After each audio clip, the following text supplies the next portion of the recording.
الحمدللہ ہدانا لہذا وما كنا لنہتدی لولا ان ہدانا اللہ الحمدللہ رب العالمین والصلاة والسلام علی سید الانبیاء والمرسلین اما بعد فاعوذ باللہ من الشیطان الرجیم بسم اللہ الرحمن الرحیم وافعلوا الخیر لعلکم تفلحون وقال اللہ تبارک وتعالی وما خلقت الجن والانس الا لیعبدون وقال اللہ تبارک وتعالی هو الذی ارسل رسولہ بالہدی ودین الحق لیظہرہ علی الدین کلہ وکفى باللہ شہیدا وقال اللہ تبارک وتعالی یا ایہا الذین آمنوا لم تقولون ما لا تفعلون کبر مقتا عند اللہ ان تقولوا ما لا تفعلون صدق اللہ العظیم اللہم صلی وسلم علی نبینا محمد رب اشرح لی صدری ویسر لی امری واحلل عقدۃ من لسانی یفقہوا قولی واجعل لی وزیرا من اہلی آمین یا رب العالمین۔ سب سے پہلے میں اللہ تعالیٰ کا شکر ادا کرتا ہوں کہ اس کے فضل و کرم سے اس وقت آپ ساتھیوں سے یہاں ملاقات ہو رہی ہے اور پہلی مرتبہ باقاعدہ عالمگیر ویلفیئر ٹرسٹ کا جو کام ہے اس کو تفصیل سے سمجھنے کا اس ڈاکیومنٹری کے ذریعے اور فزیکلی چیزوں کو دیکھ کر موقع میسر آیا۔ اللہ تعالیٰ محترم نثار صاحب کو صحت عطا فرمائے، کاوشوں کو قبول فرمائے۔ شمیم بھائی موجود ہیں اور ان سے پرانے تعلقات بھی ہیں، ریحان بھائی ماشاءاللہ اور دیگر حضرات بھی۔ اللہ تعالیٰ آپ سب کو جزائے خیر دے جی۔ اور بعض بزرگوں نے جو کام شروع کیا اللہ تعالیٰ اس سارے عمل کو ان کے لیے بھی صدقہ جاریہ بنائے۔ عالمگیر مسجد میں کئی مرتبہ آنا رہا ہے، خود نکاح بھی پڑھائے ہیں میں نے یہاں پر، جمعیت طالب القرآن کا آفس وہاں بھی آنا جانا رہا ہے، اور یہاں کی جو سروسز ہیں ان میں سے بعض سے کبھی خود براہ راست اور بعض مرتبہ دوسروں کے لیے استفادے کا موقع رہا ہے الحمدللہ۔ لیکن اتنی تفصیل سے جو آج ڈاکیومنٹری میں ہم نے دیکھا اور فزیکلی چیزوں کو دیکھا تو الحمدللہ دل خوش ہوا کہ ایک مربوط انداز میں اور ایک جامع انداز میں کام ہو رہا ہے۔ چند پہلو میں چاہوں گا کہ ہمارے سامنے آ جائیں اور یاد دہانی کے طور پہ، کوئی نئی بات تو نہیں ہوگی۔ پہلی بات تو یہ کہ ہمارے دین میں خدمت کے حوالے سے، خدمت خلق کے حوالے سے جو تعلیم ہے اس کی بس یاد دہانی ہو جائے۔ آپ لوگ تو یہ کام کر رہے ہیں ماشاءاللہ، لیکن اس وقت ایک تصور یہ ہو گیا کہ ایک غلامانہ ذہنیت ہے ہماری اور ایک مرعوب ذہن کے ساتھ ہم مغربی معاشروں کے فلاحی معاملات کا ذکر کر کے پھر چاہتے ہیں کہ اس کا حوالہ دے کر کام کریں۔ تو یہ غلامانہ ذہنیت ہے، یہ مرعوب ذہن ہے جو یہ کہتے ہیں جناب سوشل ویلفیئر تو ادھر ہے، خدمت خلق تو ادھر ہے، اور بڑا افسوس ہوتا ہے جب آج لوگ یہ کہہ رہے ہیں، میں کسی شخصیت کا نام نہیں لوں گا، کسی ادارے کا نام نہیں لوں گا، لیکن یہ مسئلہ ہے اس وقت جب یہ جملے زبان پر آتے ہیں کہ انسانیت میرا مذہب ہے، تو یہ جملہ بڑا زہر ہے اس میں۔ مسلمان یہ کہے کہ انسانیت میرا مذہب ہے تو دین میرا اسلام نہیں ہے کیا؟ میں اسلام کا ماننے والا نہیں ہوں کیا؟ تو یہ ہے وہ مرعوبانہ ذہنیت کے مسائل، اور کہنا چاہیے کہ دین سے دوری کہیں، اللہ معاف کرے دین سے بیزاری کہیں، کہ یہ جملے کہہ کر آج کل معاشرے میں سوشل ویلفیئر کا کام ہو رہا ہے۔ تو میں چاہوں گا کہ کچھ یاد دہانی ہماری دین کی تعلیم کی روشنی میں سامنے آ جائے۔ پہلی بات تو یہ ہوگی انشاءاللہ۔ ایک بات یہ بھی ہوگی کہ جب یہ کام کر رہے ہیں تو اس میں پین بہت زیادہ ہے، اس میں درد بہت زیادہ ہے، اس میں تکلیف بہت زیادہ ہے، اور بہرحال کوئی سکون نہیں ہے۔ کس معنی میں؟ بھئی یہ مسئلہ بھی کھڑا ہو گیا، پھر وہ مسئلہ بھی کھڑا ہو گیا، اچھا یہ کیا تو آگے سے یہ سننے کو ملا، اس کو میں پین کہہ رہا ہوں۔ وہ سکون قلب تو اپنی جگہ پر ہے کہ بندہ مخلوق کی خدمت میں لگے تو اللہ تعالیٰ بندے کی حاجات کو پورا کرنے میں لگ جاتا ہے، وہ ذکر بھی آگے آئے گا۔ لیکن بہرحال اس کام کے دوران میں بڑا پین لینا پڑتا ہے، اپنی ذات کی نفی کرنا پڑتی ہے، اپنے مفادات کی نفی کرنا پڑتی ہے، اس کے بغیر یہ کام نہیں ہو سکتا۔ پھر ایک بڑا اہم مسئلہ ہے وہ ہے اخلاص نیت کا، جیسے کہ ذکر آیا محترم نثار صاحب نے بھی فرمایا کہ مقصد ہے اللہ راضی ہو جائے۔ اب یہ بات بہت بڑی ہے اور یہی سب سے بڑی بات ہے، لیکن ہے بڑی مشکل بات، بہت مشکل بات ہے۔ اس حوالے سے بھی چوکنا رہنے کی ضرورت ہے۔ اسی طرح ایک پہلو یہ بھی ہوتا ہے کہ جب اس کام میں ہم لگتے ہیں تو بہرحال یہ کام ختم ہونے والا تو نہیں ہے۔ اس وقت جو ہمارے معاشی حالات ہیں، معاشی جبر ہے اور دیگر مسائل ہیں، تو بعض مرتبہ بندہ ہمت ہار دیتا ہے۔ تو کیا چیز ہے جو بندہ مومن کو موٹیویٹڈ رکھتی ہے؟ کیا چیز ہے جو بندے کو ترغیب و تشویق دلائے رکھتی ہے کہ ایک کام کو جسے اس نے چنا ہے اور صحیح سمجھا ہے اور باعث اجر و ثواب اور نجات مانا ہے،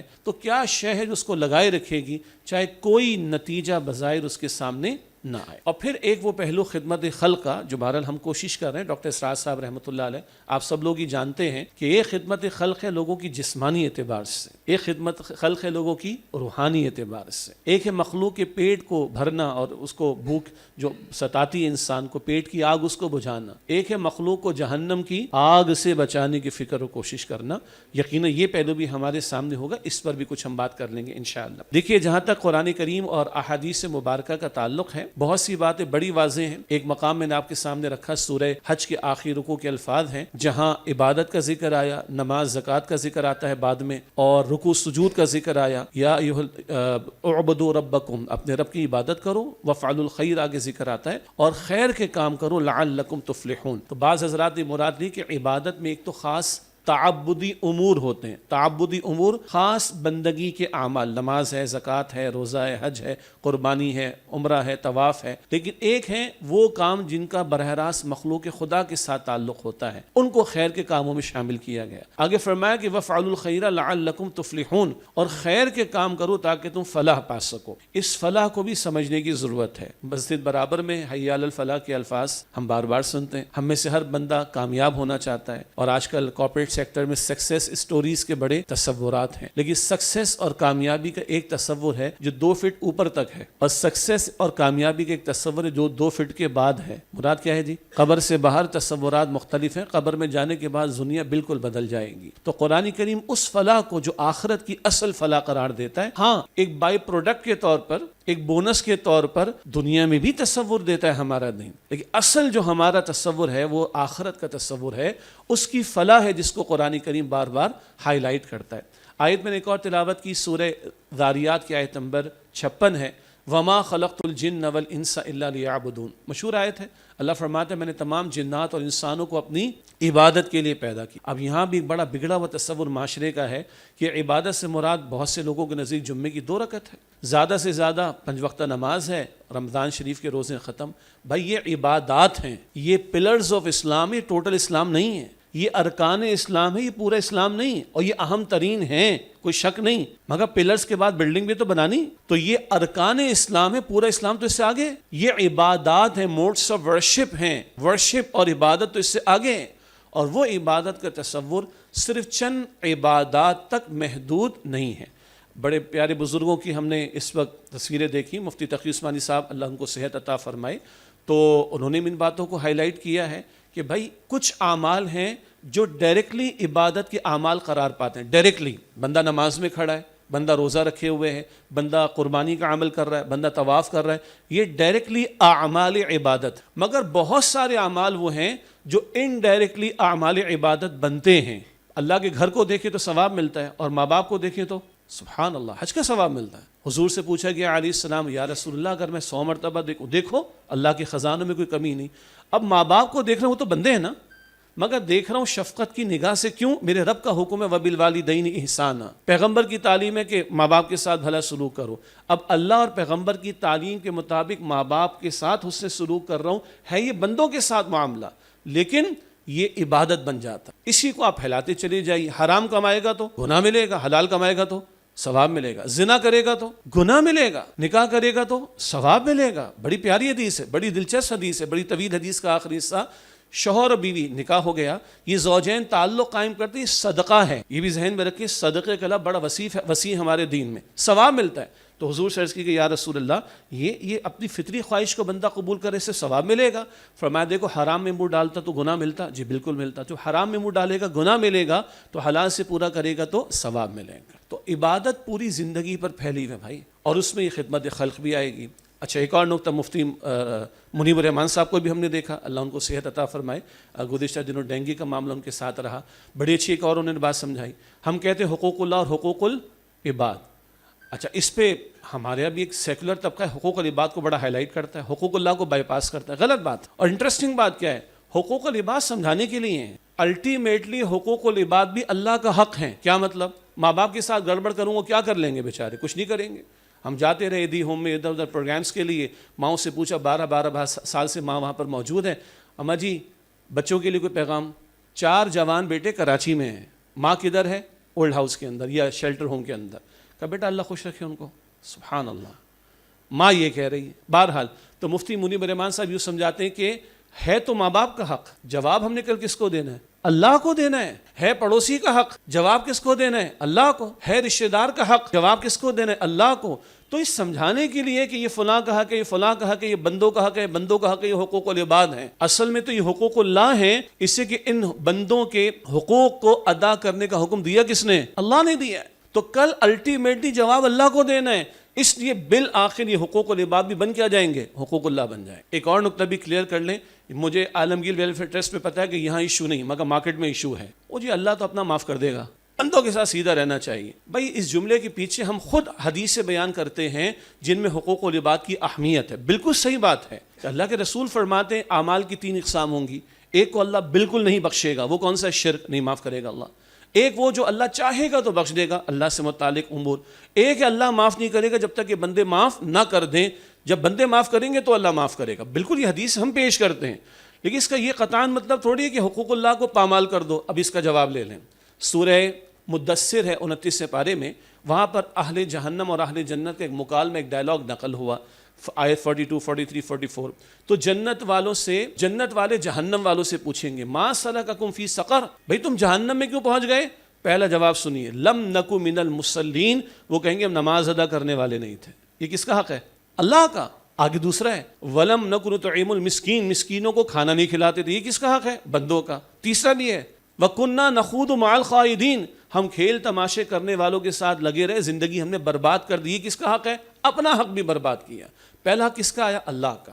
تو یہ بیلنس کرنے کی، اس کو سیٹ کرنے کی ضرورت ہے کہ بعض لوگوں کا تصور ہے کہ اللہ تو چھوڑ دے گا، بھائی اللہ پوچھے گا بھی تو صحیح نا، اللہ تو چاہے جس کو معاف کر دے، اللہ پر کچھ باؤنڈ نہیں ہے۔ فَيَغْفِرُ لِمَن يَشَاءُ وَيُعَذِّبُ مَن يَشَاءُ، البقرہ کے بالکل آخر میں، جس کو چاہے بخش دے، جس کو چاہے عذاب دے۔ ہم تو باؤنڈ ہے نا، اللہ نے کتاب دی ہے، پیغمبر کی تعلیم دی ہے، ان کا اسوہ دیا ہے، ایک دین کا اس کا قانون دیا ہے، ہم اس کے مطابق پابند ہیں۔ تو یہ کلیئرٹی رہے بھائی کہ حقوق العباد بھی اہم ہیں اور حقوق اللہ بھی اہم ہیں۔ یہ بھی کلیئرٹی رہے کہ حقوق العباد دراصل بالآخر وہ بھی حقوق اللہ بن جائیں گے جب اللہ تعالیٰ کے سامنے جواب دینا ہے۔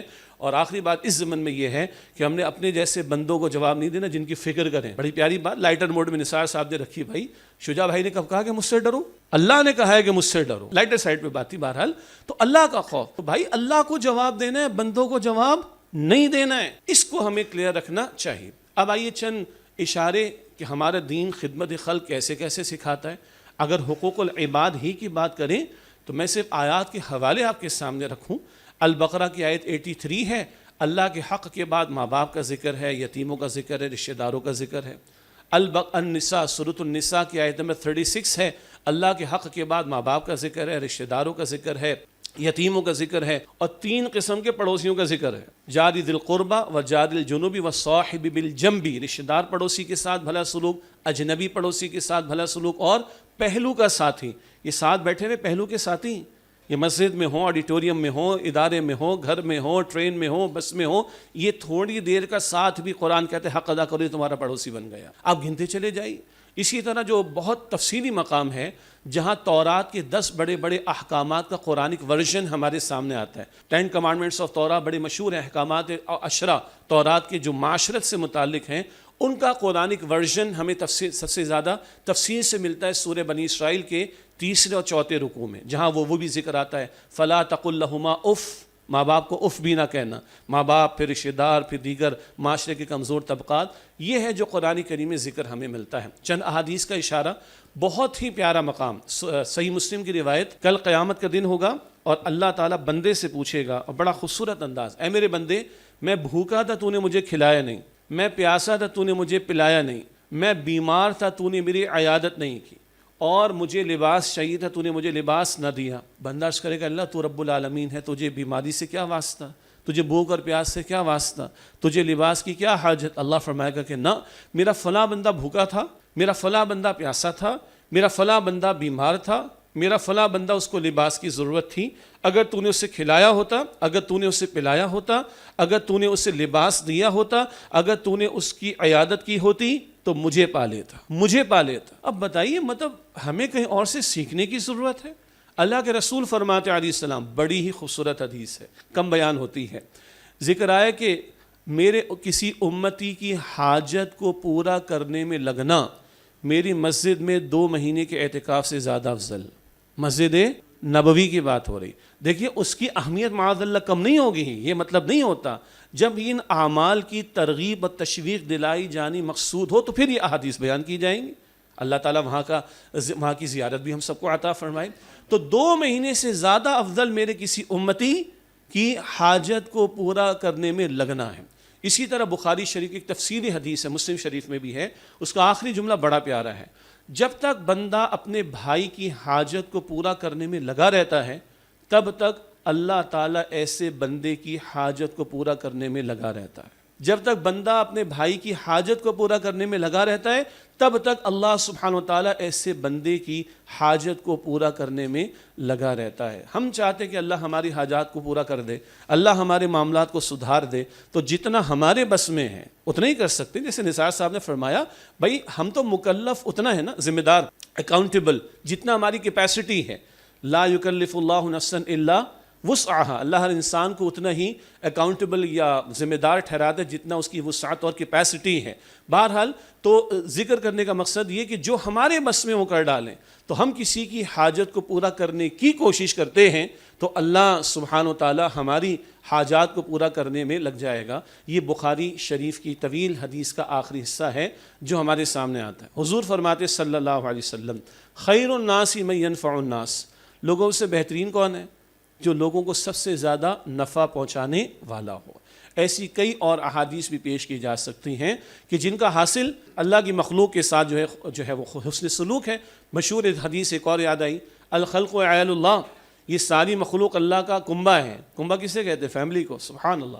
اللہ کے رسول فرماتے ساری مخلوق اللہ کا کنبہ ہے، اور اللہ کو سب سے زیادہ پسند وہ ہے جو اس کے کنبے کے ساتھ بھلا سلوک کرنے والا ہو۔ یہ دین تو اتنا پیارا ہے کہ کسی کتے کو پانی پلانے کا اجر بھی حدیث میں آتا ہے، صحیح حدیث میں۔ ایک شخص کی مغفرت ہو جاتی ہے کہ اس نے ایک پیاسے کتے کو پانی پلایا، اور اس کے برعکس کیا، ایک عورت کو عذاب دیا گیا جس سے ایک بلی کو باندھ کر رکھا اور ہلاک ہو گئی، مر گئی، اور اس عورت کو اس کی وجہ سے عذاب دیا گیا۔ جس دین نے جانوروں تک کے حقوق بتائے، پودوں کے حقوق بتائے، پانی کے حقوق بتائے، نیچرل ریسورسز کے حقوق بتائے، انسان تو پھر اشرف المخلوقات ہے۔ اس اعتبار سے میں کر رہا تھا، ہمیں کسی اور سے کہیں اور سے کچھ لینے کی ضرورت نہیں ہے، ہمارے دین کی تعلیم میں یہ باتیں بلٹ ان موجود ہیں۔ اچھا، یہ جو جملہ میں نے آپ کے سامنے رکھا ہے یہ کڑوا، اور مجھے اس پہ بڑا غصہ آتا ہے، اس لیے میں بار بار اس کا ذکر کرتا ہوں اپنے پبلک فورمز پر بھی۔ انسانیت میرا مذہب ہے، کہاں چل رہا ہے، اور یہ ویسٹ سے ہی درآمد شدہ ہے۔ انسانیت میرا مذہب ہے، بھائی مذہب میں کوئی معبود ہوتا ہے جس کی پرستش ہوتی ہے، اور جو بھی مذہب ہے پرستش جس کی کرو اس کے سامنے جھکتا ہے، تو کیا مطلب انسان کی پوجا کریں گے؟ ہم انسان کے سامنے جھکیں گے؟ انا للہ و انا الیہ راجعون۔ یہ بھی وہی غلامانہ ذہنیت ہے، مرعوب ذہن ہے، اور نہ جانے یا کسی کا منظور نظر بننا ہے تو یہ جملے اب ہماری زبان پر آ رہے ہیں۔ ہمارا دین اسلام ہے، قبر میں یہ سوال ہونا ہے، من ربو کا، من نبیو کا، ماں دینوں کا۔ وہاں جواب یہ نہیں چلے گا کہ انسانیت میرا دین ہے، چلے گا؟ وہاں تو ایک ہی جواب چلے گا، الاسلام و دین، اسلام میرا دین ہے۔ اچھا، یہ خطرہ ہے اب، اور کیونکہ بہرحال میرے علم میں ہے کہ عالمگیر ویلفیئر ٹرسٹ میں جو حضرات ہیں وہ علماء سے بھی رابطہ رکھتے ہیں، ان کو بھی آن بورڈ لیتے ہیں، اور دینی شرعی رہنمائی کی بھی اس حوالے سے ضرورت ہے، اور ممکن ہے بعض حضرات نے اس موضوع پر توجہ دلائی بھی ہو، لیکن یہ ایک خطرناک پہلو ہے کیونکہ یہ بہت چل پڑا ہے اس وقت۔ تو انسانیت انسانیت انسانیت انسانیت اور فقط انسانیت، تو دین کہاں جائے گا؟ اللہ کی رضا کہاں جائے گی؟ اخلاص نیت کہاں جائے گا؟ فکر آخرت کہاں جائے گی؟ کل کا نتیجہ کہاں جائے گا؟ اللہ راضی ہو جائے یہ معاملہ کہاں جائے گا؟ یہ وہ پہلو ہے جو سمجھتا ہوں میں کہ اس کے حوالے سے توجہ کا معاملہ ہے۔ اب اگلی بات یہ کہ جب ہم کسی ادارے کے تحت یہ کام کرتے ہیں تو بعض مرتبہ یہ چیز بہت سے لوگوں کے لیے روٹین کی بن جاتی ہے نا، بھائی روزانہ دوائیاں نکال کے دینی، روزانہ پرچی بنانی، روزانہ ڈائلسس کرنا ہے، روزانہ یہ کرنا ہے۔ اس کا ایک پہلو یہ ہے، فوراً نبی اللہ نے دل میں بات ڈالی، تو نماز بھی روزانہ ادا کرتے ہیں، تو ہر نماز کی نیت کی جاتی ہے، ہر نماز کی نیت کی جاتی ہے، تو اپنے کاموں کے اعتبار سے بھی روزانہ نیت کا جائزہ لے لیا جائے تو بہت اچھی بات ہوگی۔ جیپنیز کمپنیز میں ہمیں علم میں ہے، براہ راست میں نے نہیں دیکھا لیکن جن لوگوں نے جاب کی ہے سوزوکی وغیرہ میں بھی، کہ صبح ایک چھوٹا سا اسمبلی ٹائم ہوتا ہے 2 منٹ کا، 5 منٹ کا، جو بھی کرتے ہوں گے وہ کرتے ہوں گے۔ تو ایک تصور تو ہے کہ 2-4 منٹ کی گفتگو کا کوئی سلسلہ۔ ڈاکٹر ذاکر نائک صاحب، اللہ تعالیٰ ان کی بھی حفاظت فرمائے، ان کا جب IRF تھا انڈیا میں تو انہوں نے یہ کیا تھا کہ جیسے ہی کوئی بندہ اپنا تھمب امپریشن سے اٹینڈنس مارک کرے گا، اس کے فوراً بعد اس نے 1 رکوع ترجمے کے ساتھ پڑھنا ہے، بے شک اپنی سیٹ پہ بیٹھ کر پڑھے، یہ پڑھے گا پھر وہ اپنا کام شروع کرے گا، مثال کے طور پر۔ اسی طرح کارپوریٹ سیکٹر میں ہم جانتے ہیں کہ لوگوں کے لیے کورسز کروائے جاتے ہیں، ٹریننگ کورسز کروائے جاتے ہیں، میں اس کی بات تو نہیں کر رہا، کوئی شکل ہم مفتی تقی عثمانی صاحب سے کوئی 3-4 منٹ کی گفتگو ریکارڈ کروا لیں، 2-3 اور حضرات سے کروا لیں، کہ پھر اپنے اسٹاف کو ہم ماشاءاللہ LCDs وغیرہ بھی سب اویلیبل ہیں، کوئی شکل ہو کہ روزانہ 3 منٹ یہ دیکھنا ہے آپ نے، یا کوئی شکل ہو روزانہ ہفتے میں ایک دفعہ، روزانہ نہیں ہفتے میں ایک مرتبہ، تو وہ نیت تازہ ہوتی رہے گی انشاءاللہ تعالی۔ ممکن ہے اہتمام ہوتا بھی ہو یا ہو رہا ہے تو بہت اچھی بات ہے، اور آپ مشورہ کریں گے تو زیادہ کوئی طرز عمل سامنے آ جائے گا بہتر، کہ ہاں اس سے شاید ہمارے مینجمنٹ کے لوگوں کو بھی اور ہمارے اسٹاف کے لوگوں کو بھی فائدہ ہوگا انشاءاللہ۔ اگلی بات، یہ جو پین ہے نا اس میں، بھارت آسان بات نہیں ہے، اتنے مجمع کو جو ڈیل کرنے کا معاملہ ہے، ہم سب کو پتہ ہے، ہم سب کو پتہ ہے۔ اب یہ جو پین برداشت، اس پین سے گزرنا ہے، گزریں گے تو بھارت ہی روزانہ 1000 لوگوں کو ڈیل کرنا کوئی آسان کام تھوڑی ہے، دن میں تارے نظر آ جائیں بہت سے لوگوں کو۔ تو اب یہ جو پین برداشت کرنے پر اجر ہے نا، وہ اجر ہی موٹیویٹ کرتا ہے، ورنہ تو محض اگر محض کوئی مالی مفادات ایک حد تک ہوتا ہے معاملہ، اس کے بعد بندہ ہمت ہار دیتا ہے۔ لیکن اگر پیش نظر ہو کہ آج جو پین ہم لے رہے ہیں، جو مشقت ہم جھیل رہے ہیں، اس کا اجر اللہ کے ہاں طے ہے، اور یہ پھر وہی مانگتا ہے کہ اس بات کی یاد دہانی بار بار ضروری ہے۔ جنت کا ذکر بہت کم ہو گیا ہمارے ہاں، اس وقت اتنا مادہ پرستی کا دور ہے، بڑا عجیب لگے گا آپ کو اگلا جملہ، کہ اب تو مولوی حضرات بھی حوروں کا ذکر کرنے میں بڑا شرم محسوس کرتے ہیں۔ بھائی عورتیں سوال کر لیں، اب ان کو بھی ہم جواب دیں گے، جنت کی حوروں کا سردار اللہ جی، تو بیوی کیا ہوگی اگر نیک بیوی ہے؟ ام سلمہ، جواب چلیں ہاتھ کے ہاتھ لیں، حضرت ام سلمہ رضی اللہ تعالیٰ عنہ نے حضور سے پوچھا، یا رسول اللہ جنت پہ تو حوریں ہو گئی، ہمارا کیا بنے گا نیک عورتوں کا؟ تو رسول اللہ نے فرمایا کہ جو نیک عورت کل جنت میں ہوگی دنیا والی، اللہ اسے حوروں کا سردار بنائے گا۔ تو وہ کہاں کھڑی ہوگی اندازہ کریں آپ ذرا۔ خیر یہ تو لائٹر سائڈ پہ تھا، میں عرض کر رہا تھا کہ اتنا مٹیریلزم ہے، اتنا مادہ پرستی ہم پر حاوی ہو گئی ہے کہ جنت کا تذکرہ کرتے ہوئے شرم آتی ہے لوگوں کو، اور جہنم کا بیان کرنے میں تو جان جاتی ہے پتہ نہیں کیوں۔ حالانکہ اللہ کا قرآن کھول لیں، کچھ نہ کریں، ہماری بات نہ سنیں، صرف قرآن پاک کا ترجمہ پڑھ لیں، کم از کم سینکڑوں مرتبہ جہنم کا ڈراوا ہے، کم از کم سینکڑوں مرتبہ جنت کے نظارے ہیں۔ اور سچی بات، اب ایک حدیث سن لیں جائے، اس قدر موٹیویشن ہے، طویل حدیث ہے، اس کو ایک حصہ آپ کو سنا رہا ہوں میں۔ مسلم شریف کی روایت، اللہ کے سامنے ایک بندہ پیش ہوگا، اللہ تعالیٰ فرشتے سے کہے گا، یہ بندہ کون ہوگا؟ دنیا میں بڑی مشقت جھیلی اس نے، تھا اللہ کا اطاعت گزار، تھا اللہ کا فرما بردار، اس نے بڑی تکلیفیں جھیلیں۔ اور بھائی یاد رکھیے گا کہ تکلیفیں صرف ان لوگوں کی نہیں ہوتی جن کی آمدنی کم ہوتی ہے، تکلیفیں ان کی بھی ہوتی ہیں جن کی آمدن زیادہ ہوتی ہے، ہر ایک کو پتہ ہے۔ تو ہر ایک طرح کی مشقت ہے، اللہ کی احکامات پر عمل کرنے میں مشقت، حرام سے اپنے آپ کو روکنے میں مشقت، لوگوں کے ناروا رویے کو جھیلنے برداشت کرنے پر مشقت، اس سب کو بریکٹ کیجئے۔ تھا اللہ کا فرما بردار لیکن بڑی مشقت جھیلی، مشکلات دیکھی، پریشانیاں دیکھیں، اللہ سبحانہ وتعالیٰ فرشتے کو حکم دے گا اس سے لے کر جاؤ اور جنت میں ایک غوطہ دے کر نکال کے لے آؤ، ایک غوطہ بس، one single dip into the جنہ، ایک غوطہ دے کر نکال لاؤ۔ اب اللہ اس بندے سے پوچھے گا، میرے بندے تو نے کوئی تکلیف دیکھی، کوئی پریشانی دیکھی، کوئی مصیبت دیکھی، کوئی مشقت جھیلی، کوئی مسئلہ کبھی آیا، کوئی رکاوٹ کبھی آئی؟ اور وہ کہے گا، اللہ تیری ذات کی قسم، تیری ذات کی قسم، کوئی تکلیف کبھی نہیں آئی، کوئی پریشانی نہیں آئی، کوئی مشقت کبھی نہیں جھیلی۔ ہے مشکل بات، جنت سستی نہیں ہے بھائی، ہے مشکل بات، مگر ہم باؤنڈ ہیں۔ یہ محمد مصطفیٰ علیہ السلام کا سچا قول ہے، صحیح مسلم شریف کی روایت ہے، ایک غوطہ ملے تو ساری مشقتیں بندہ بھول جائے گا۔ تو جب جنت میں رہے گا تو اس کے آسانیوں کا اور راحتوں کا اور عیاشی کا لفظ چلے آتا ہے قرآن، عیشت راضیہ اچھا لفظ ہے، نیک اچھے معنی میں، کیا عیاشیوں کا عالم ہوگا، کیا نعمتوں کا عالم ہوگا۔ یہ بھی وہ نقطہ ہے، وہ لوگ جو دین کی دعوت کا کام کر رہے ہیں، وہ لوگ جو خدمت خلق کا کام کر رہے ہیں، وہ لوگ جو پبلک کو ڈیل کرنے کا کام کر رہے ہیں کسے باشد، ان کے لیے تو یہ فکر آخرت کی یاد دہانی یہ بار بار بار بار بار بار بار بار ضروری ہے۔ کتنی مرتبہ صحابہ پوچھتے ہیں، حضور شہید ہوئے تو کیا ملے گا، یہ کریں گے تو کیا ملے گا، وہ کریں گے تو کیا ملے گا، تمہیں جنت ملے گی؟ اکثر 80-90% احادیث آپ کو اسی پر ملیں گے۔ 10% میں مل جائے گا، تمہیں کس طرح کے کنگن بھی ملیں گے، ہاں تمہیں محلات بھی ملیں گے، تمہیں یہ بھی ملے، دیٹ شوڈ بی 5-10%۔ 80-90% کیا ہے، تمہیں جنت ملیں گی۔ یہ وہ پہلو ہے جو ہمارے ساتھیوں کو موٹیویٹڈ رکھے گا انشاءاللہ تعالی۔ اچھا جی، اب ایک بڑا کڑوا نقطہ ہے، ہم پبلک کو ڈیل کر رہے ہیں لیکن ساتھ ہم اللہ کا نام بھی لیتے ہیں، ہم مسجد کے سائے تلے یہاں پر پڑوس میں موجود ہیں اور ہم اس سارے کام میں اللہ کی رضا کو پیش نظر رکھنا چاہتے ہیں۔ تو چاہے مینجمنٹ کے ساتھی ہوں یا ادارے کے اسٹاف ممبرز ہوں، ایک بات تو طے ہے نا، پھر ہماری گفتگو، ہمارا کردار، ہمارا طرز عمل بھی بتائے کہ ہم اللہ والے ہیں۔ بھاری کلمہ ہے، بھاری اسٹیٹمنٹ ہے، اور میں کسی پگڑی شگڑی کو باندھ کر اور اتنی لمبی سی کوئی داڑھی اور اتنا کوئی جبہ قبہ، اس کی بات نہیں کر رہا میں، ایک با عمل با کردار مسلمان کی بات ہو رہی بس۔ تو اگر ہم یہ کہہ رہے ہیں کہ جناب اللہ کی رضا پیش نظر ہے، تو باہر کھڑے ہوئے شخص کو بھی کہیں سے پتہ تو چلے کہ یہ اسٹاف کو بھی دماغ میں بیٹھا ہوا ہے کہ اللہ کی رضا پیش نظر ہے۔ مشکل بات ہے، مجھے پتہ ہے، آپ کہیں گے شجاع بھائی آپ کا بھی ڈیل کرے تو آپ کو پتہ چلے نا بھائی، لیکن بہرحال ہم نے مشاہدہ کیا ہے، کچھ نہ کچھ ڈیل بھی کیا، اور ہم دوسرے انداز سے لوگوں کو بھگت رہے ہوتے ہیں، ڈیل کر رہے ہوتے ہیں، تو ہم کہیں نہ کہیں ہیں۔ لیکن پھر وہی بات ہے کہ بھائی اگر ہم یہ کہیں کہ جی اللہ کی رضا ہمارے ادارے کے بڑوں کے پیش نظر ہے، ہم بھی اللہ کو چاہتے ہیں، ہم بھی آخرت چاہتے ہیں، اگر یہ ہے واقعتاً، تو پھر ہمارا کردار، ہمارا طرز عمل بھی بتائے گا۔ اور پھر ایسا بھی ہوگا کہ اس سے پیشنٹ دوائی لے کے نہیں جا رہا ہوگا یہاں سے، وہ شاید کوئی اچھی بات بھی آپ سے لے کر جا رہا ہو۔ ڈاکٹر امجد صاحب تھے نا، اللہ تعالیٰ مغفرت فرمائے ان کی، بہت چھوٹا تھا، علاج کے لیے ہم گئے تو دوائی وغیرہ بتا دی، نماز پڑھتے ہو تم؟ کہا ہاں الحمدللہ جی پڑھتے ہیں۔ دیکھو 5 وقت کی نماز پڑھو گے نا تو دوائی سے فائدہ ہوگا، بتا رہا ہوں، میری دوائی سے فائدہ نہیں ہوگا بھائی۔ اس کو کہتے ہیں ہمارے بڑے بزرگ ٹیکہ لگانا۔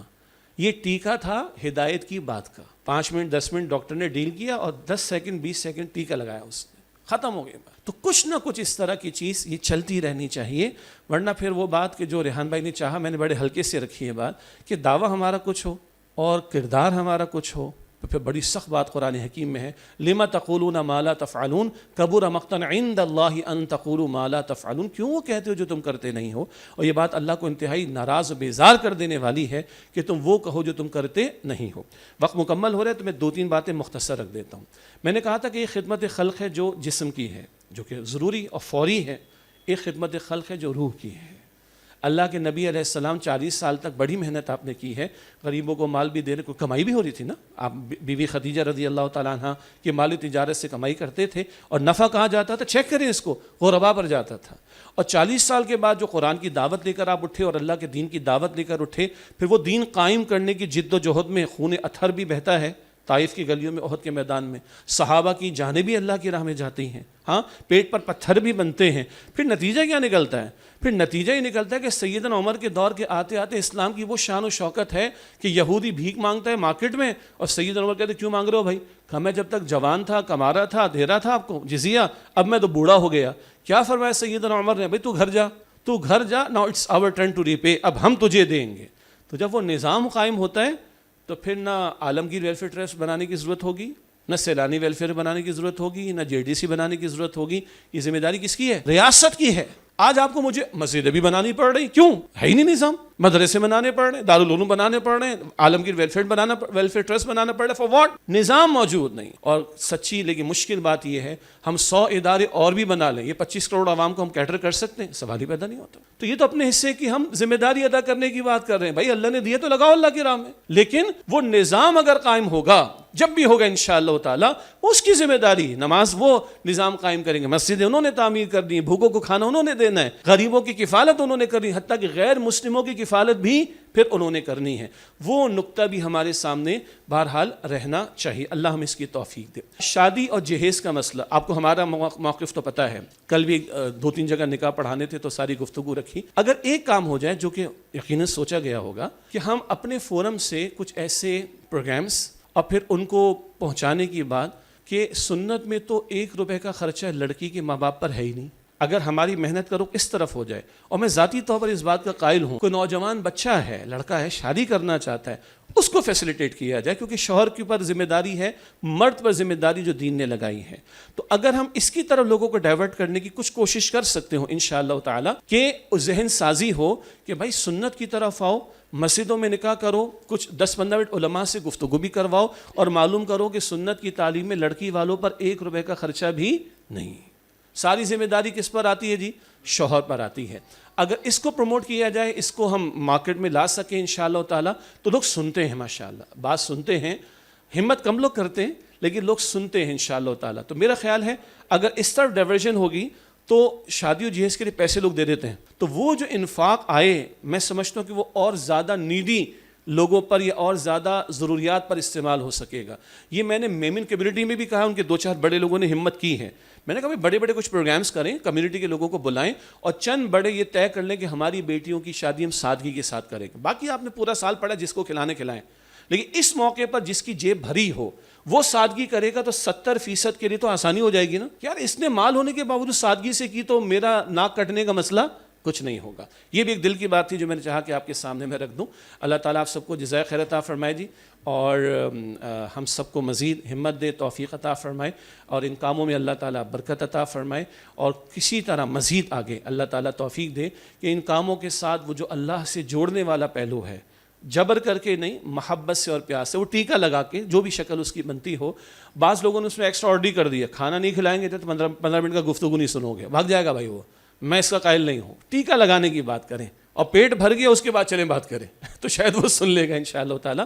تو اللہ تعالیٰ یہ اخلاص نیت بھی ادارے کے بڑوں کو بھی اور اسٹاف کے ساتھیوں کو بھی توفیق دے گا. اخلاص نیت کا معاملہ, ریمائنڈرز آتے رہے انشاءاللہ تعالیٰ, اور مقصود اللہ راضی ہو جائے. تو ان جو استفادہ کر رہے ہیں, بہرحال مشکل بات ہے, جس کے پیٹ میں روٹی نہیں ہے وہ نارمل نہیں ہے, جس کے بچے کے لیے علاج کے پیسے نہیں, میں مانتا ہوں اس چیز کو, وہ نارمل آدمی نہیں ہے بھائی. اس سب کے باوجود ہمیں بہرحال یہ فرض ہے ہمارا کہ کسی طرح ان کو اللہ سے جوڑنے کی بات, اللہ کی طرف متوجہ کرنے کی بات. اور ایک دو اچھے آئٹمس مجھے نظر آئے یعنی پروگرامز کے اندر کہ بچوں کو اس قابل کرنا کہ وہ اپنے پیروں پر کھڑے ہو سکیں انشاءاللہ تعالیٰ. جو سنت ہے نا اللہ کے رسول علیہ السلام کی, ان چیزوں کی طرف بھی توجہ رہے. پھر کبھی انشاءاللہ ملاقات ہوگی, کچھ اور دل کی باتیں آپ سے کریں گے. بہت شکریہ. السلام علیکم ورحمۃ اللہ وبرکاتہ.